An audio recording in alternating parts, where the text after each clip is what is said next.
Meredith leaves Gray Sloan, and a surprise is in store for her when Nick confronts her about their relationship. Amelia, Maggie, and Meredith leave the house keys to Lucas, Simone, and Mika. Teddy negotiates with Richard the conditions for him to take over as head of Gray Sloan. Richard does not give in to Teddy's demands, so Bailey sends Amelia to also apply for the position with greater conditions than those requested by Teddy. Richard sees no choice but to accept Teddy's request and make her the new boss. After the return of Trey, Simone's ex-boyfriend, he proposes to her and she accepts. Addison returns to Gray Sloan to help Bailey, Joe, and Karina train a class of out-of-state OB/GYN. The training is in women's health, specifically abortion care, which has been banned in their home states. Addison's work in Illinois led to her being doxxed, causing great mental strain, and her presence adds to the usual protests outside. The protesters are dispersed, but security guards ask everyone to leave through the back of the clinic. While they are walking, a car hits Addison and Tia, a pregnant resident who is in training. Immediately after these shocking events at the clinic, the hospital begins a lockdown, with no one else being able to enter or leave until security is re-established. However, Teddy makes an exception and allows Ben and Maya to enter and check on their spouses. Bailey's data is leaked, and several posters with her photo with a caption of "Baby Killer" are spread across the hospital parking lot. Maggie, on her last day in the hospital, discusses her future with Winston before heading to Chicago. Amelia and Kai's relationship is tested after Kai tells her she is going to London. Joe processes a difficult diagnosis for Luna, who may be deaf. Maggie and Winston decide their future, with Maggie asking him to come with her to Chicago, but with him deciding to stay at Gray Sloan in Seattle. Teddy calls an emergency meeting to discuss the residency program. Nick shares some much-needed guidance with Lucas involving ADHD. Yasuda hears about the meeting held by Chief Altman and thinks she is going to be fired, so she resigns first, but Teddy informs her that the meeting was to discuss resident issues and that a subsidy program has been created for residents in need, and that she would be the first to benefit.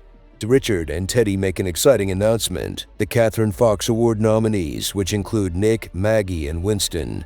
Simone tried to go through with her wedding to Trey despite her having feelings for Lucas and Lucas having professed his love to her. In the end, Simone did get cold feet. While literally walking down the aisle, she ran in her flowing wedding gown to the hospital and in Lucas' arms as the two went straight to the break room for some alone time. Their bliss didn't last because Trey was admitted to Gray Sloan with a fractured arm, potentially jeopardizing his surgical career. Winston, Nick, Bailey, Amelia, Richard, and Catherine flew on a private jet to Boston for the Catherine Fox Awards, where Nick, as well as Winston and Maggie, were nominated. While on board, all were left shaken by severe turbulence. The fear of dying also tempted Richard to have a drink and convince Nick that he had to give his relationship with Meredith one more try. Meredith indeed was at the lab where she delivered a bombshell to her former co-workers. She wanted to challenge previous Alzheimer's research, discrediting Derek's work in the process, with a new take on what causes the disease. But at the awards show, when Meredith was introduced to major donors, she blurted out her revolutionary and controversial theory, possibly jeopardizing her financing. At the ceremony, Meredith also presented the Catherine Fox Award, which did not go to any of the nominees, but to a stunned Bailey for her work. Winston brought up getting divorced because "I want to excel at my job."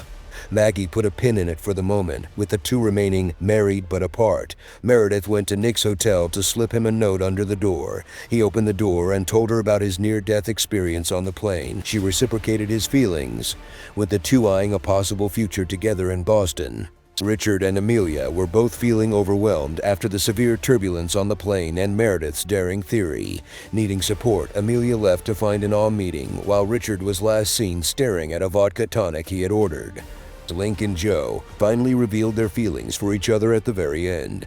Link was the one who professed his love first after he couldn't take it anymore, having suffered for days watching Joe flirt with their hunky patient Sam. Speaking of Sam, he found himself on the operating table bleeding profusely in the final seconds of the finale, with Lucas refusing to wait for an attending and stepping up to perform the surgery. Teddy, overworked as the new chief, she never found the time to go see a dentist for a debilitating toothache that had been bothering her. In the end, she collapsed in the ER, with Owen rushing to her side and trying to revive her with a defibrillator. Thanks for watching this recap. Hope you enjoy Season 20 of Grey's Anatomy. See you on the next one, Flickin' TV.